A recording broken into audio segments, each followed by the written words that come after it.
Bom dia, o meu nome é Bruna Gisele Silva, eu sou acadêmica do curso de arte da Unicentro e eu estou aqui para falar com vocês a respeito da obra Otelo Moro de Veneza. A apropriação artística proposta pela disciplina de Tópicos Especiais 4 sugeria, requisitava uma apropriação, poderia ser parcial ou da obra completa. E eu decidi fazer a respeito do primeiro ato. O primeiro ato eu gosto, né, acho interessante, porque ele apresenta o problema, né, que vai permear a história. E no caso de Otelo, ele deixa mais evidente as questões morais que o artista tenta passar para o público. A gente já sabe que Otelo não foi originalmente. A peça foi escrita por Shakespeare, mas ela é inspirada em uma obra literária de alguns anos antes, que um outro autor escreveu. Então, a história já existia, mas ele quis trazer para o teatro.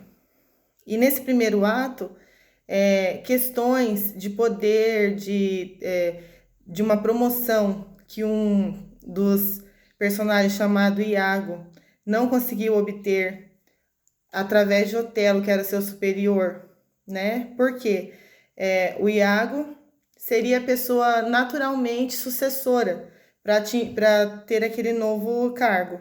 Mas Otelo decidiu dar o cargo para o Cássio. O Cássio era um rapaz que ajudou ele a se aproximar de Desdêmona, que era a filha do Bragâncio. Então, o que o Iago fez? Ele foi contar para o Bragâncio que a sua filha Desdêmona tinha se casado escondido com o Otelo. E o Otelo, ele tinha uma posição de status em Veneza, porém, mesmo com toda a lealdade que ele tinha à coroa, sendo um bom general, o Bragâncio não considerou que ele fosse o genro ideal, porque ele era uma pessoa negra. Então, ali, como na época, uma moça branca de status, como Desdêmona, naturalmente se casaria com outro moço branco de status. E ela escolheu se casar com um homem negro. E isso, o Iago, que era uma pessoa má, né, viu? Ele percebeu que ali poderia haver uma maneira dele se vingar de Otelo. Então ele foi e contou para o Bragâncio.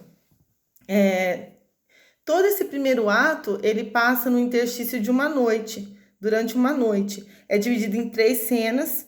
A primeira cena acontece quando o Iago vai até a rua da casa onde mora o Bragâncio, começa a fazer barulho na rua, chama a atenção do pai de Desdêmona e conta lá na rua, junto com um rapaz que chama Rodrigo, que já fora pretendente, que gostaria de se casar com a Desdêmona, mas fora rejeitado por ela.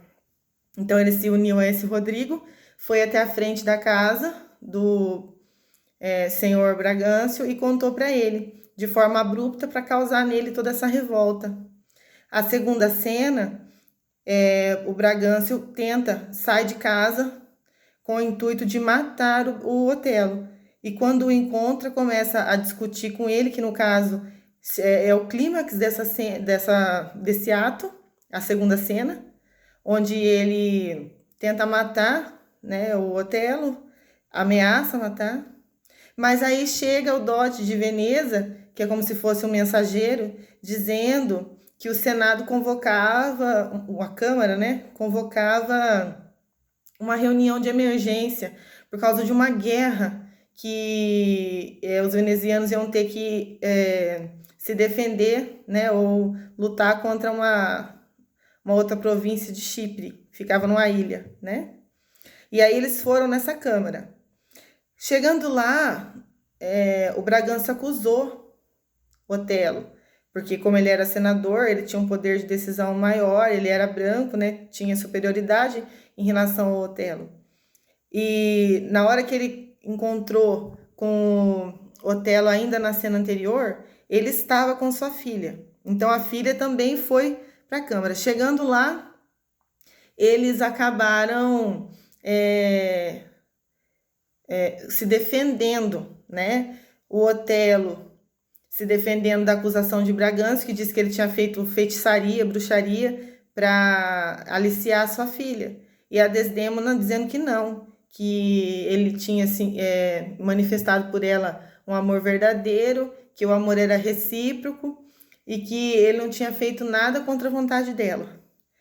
E o Senado, se pautando na questão dessa guerra e na capacidade do Moro de defender aquela população de Veneza, que ele é um general competente, que poderia, né, conduzir o exército nessa batalha, então inocentou o Moro, né? Mas vamos ver nessa questão aí. Isso porque ele tinha esse lado de general, ele tinha um status. Não porque ele era um simples negro, né? Vamos deixar isso claro. Existia por parte da coroa um interesse por trás de manter ele livre para que ele pudesse lutar pela população toda. Então, aí é o fim desse primeiro ato. Eu acredito que tenha conseguido explicar para vocês, tá? Um abraço a todos.